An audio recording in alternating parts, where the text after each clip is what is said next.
everybody, this is Maniac 4 Bricks, and I'm here with a NERF Dino Squad Raptor-Slash review. Yes, every so often on this channel I review NERF. I usually do it on my other channel, but I've been in backlog for a while, and I pushed this one up to the line because I'm so hyped about this one for probably the dumbest reason. It feels like a return to one of my favorite NERF blasters of all time, the Maverick. Even though it might not be exactly a Maverick. So, this is a Raptor-Slash. I found this at Target for $15.99 in the United States. Includes 6 darts, ages 8 and up, and is a new blaster for 2022. I found this February 1st. I don't know if it's already been out for a while. I haven't seen a lot of other reviews for it, so it makes me to believe that it's a new blaster for this year, and maybe hasn't been distributed everywhere just yet. It says that it has a 6-dart rotating drum, battle... Oh, that's just different languages, sorry.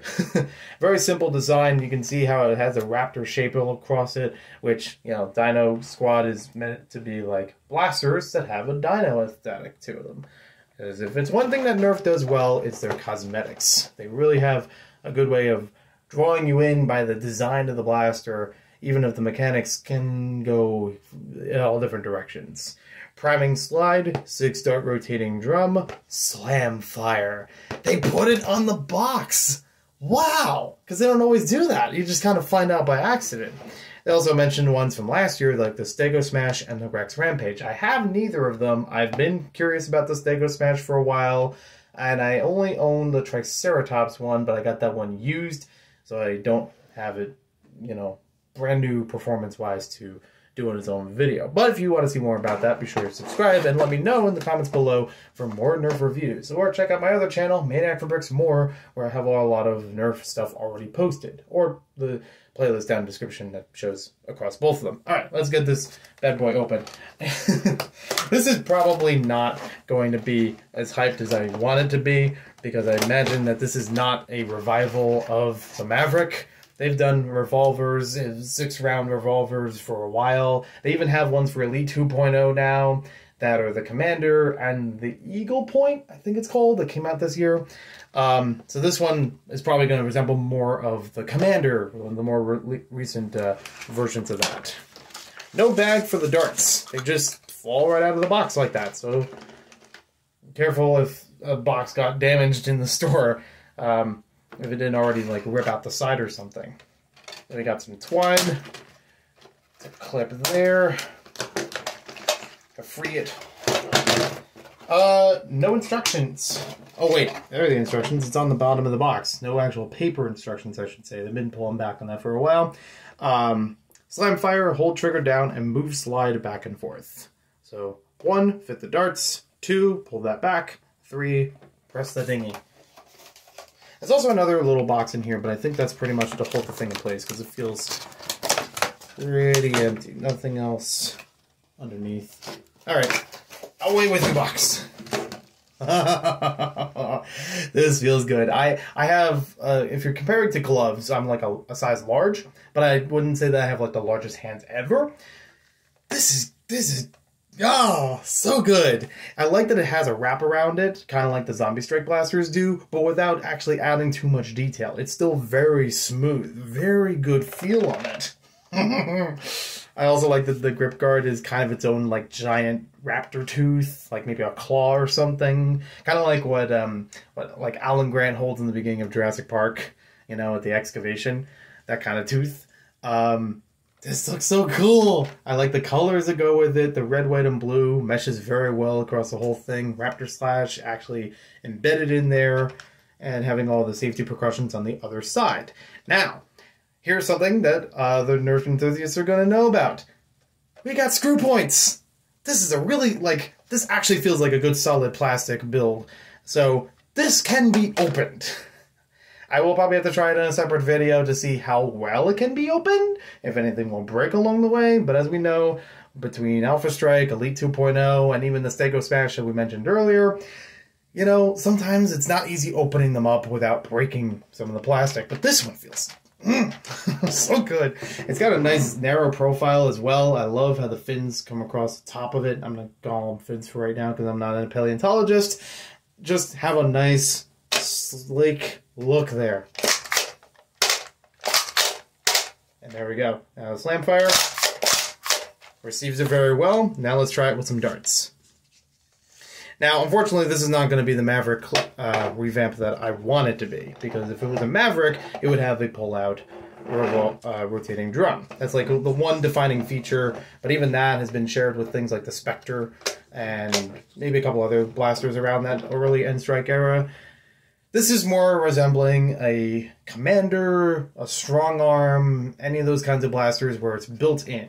Now, when loading it, it is a little difficult because of the teeth around here, and while it does have a narrower profile along the front, you can only get so much space there, especially for an adult hand to squeeze the darts in. So, also kind of cool, 6X on both sides, in case you lose count of them or something. I'm not sure. No tactical rails to speak of, no barrel attachment, no stock attachment or anything. This looks like a button, but it does not operate. It's just special molding in the plastic. And this almost feels like a softer plastic than the rest of it. Maybe something about like the paint job on it, I'm not sure. But also seems like a thing that could be very dirty very easily. So I'll be careful with that. I literally shot myself in the foot even though I wasn't aiming for that. I aimed for the wall. So yeah, I don't have the range because I'm literally recording this in a bathroom because it's the best audio I can provide at this time. And the best way I could record this literally hours after receiving or buying it in the store. So I'm doing the best I can, but as far as range goes, I don't know if this is really going to be a stellar hit. It feels like the prime and everything feels like a very standard pistol. Nothing that would seem out of the ordinary from like a Strong Arm or Disruptor or anything like that. Now we'll go over to the chronograph. Or the chronograph will go over to us. So we can test out the FPS, the other number that everybody likes. If the thing will stand up, please. Thank you. Let's line it up. Oh wait, set it the right way. There we go. Don't worry, I'm a professional. No reading.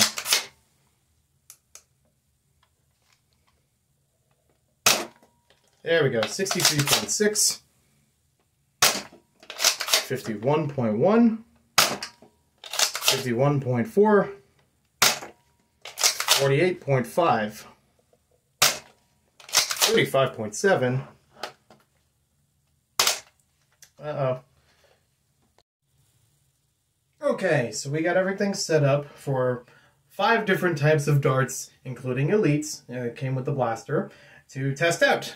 So let's see what works very well. I am thorough, even though some of these are less desirable options. We'll be testing 5 darts in each one and get the average. So we have 61.9, 64.2, duplicate 64.2, 61.9, and 62.6. So with elite darts, it's kind of hitting low 60s, which as a pistol is not that bad. It would take me a little bit more data to compare it to other blasters, but I've only seen 1 or 2 other reviews who basically got low 60s on the average with just the elite darts, so fair enough there. Now I'm going to load this up with some Busby darts, because it's always fun to try that out and see if we get something different. Maybe better different? 55.7, 60.6, 66.5, 53.1, and 60.0 exactly. So they're almost less. The best we had was 65, and the lowest we had was almost 55 or so. So it's like, yeah, I don't think many people are going to be using them in general, but it's still worth trying it and seeing if anything changed. Because you never know. Sometimes a blaster works better with another type of darts. Now we're going to get even more obscure. We're going to be using Connect's K-Force darts, which are basically expired and discontinued, but I have them around and they're fun.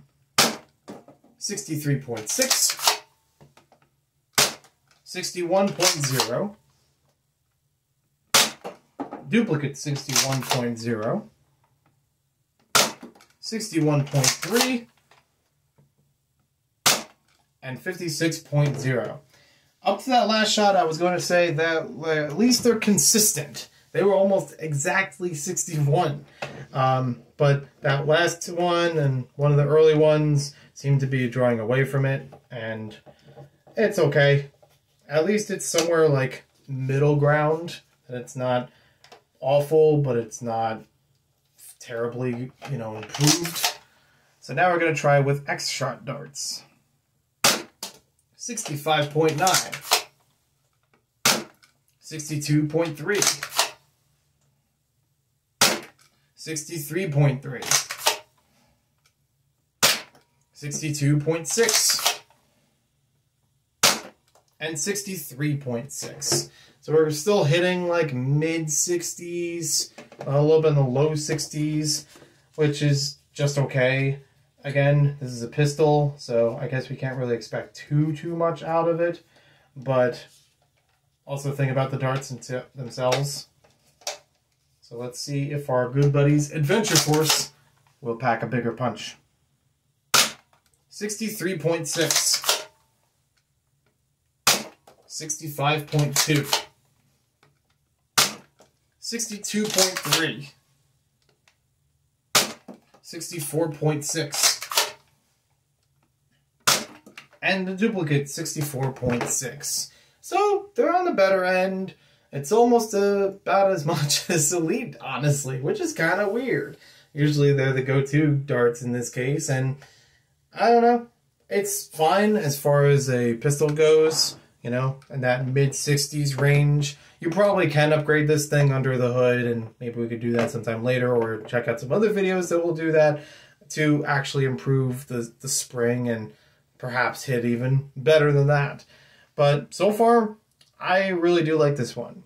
I think this one is actually a good direction as far as the Dino Squad line. This is kind of your standard pistol blaster, which I feel like they could have done in the first round because they only put out 3 last year and in the beginning of the year. It's like, outside of a Super Soaker, what else are you gonna do with that? And this is the necessary thing to do with it. I think it looks really nice. I think it feels very comfortable. Of course, it's not the Maverick that I wanted it to be, but it's not bad either.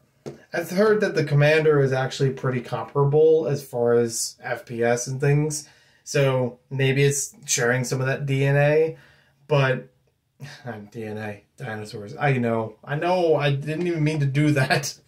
But it's still kind of a fun thing, and I'm glad that it's not compromised as far as Slamfire. Having that available is always a good option, just in case you need it, and I do like it when it is available. I do like that it's included. So, this is a pretty decent blaster, feels really good, it does the job.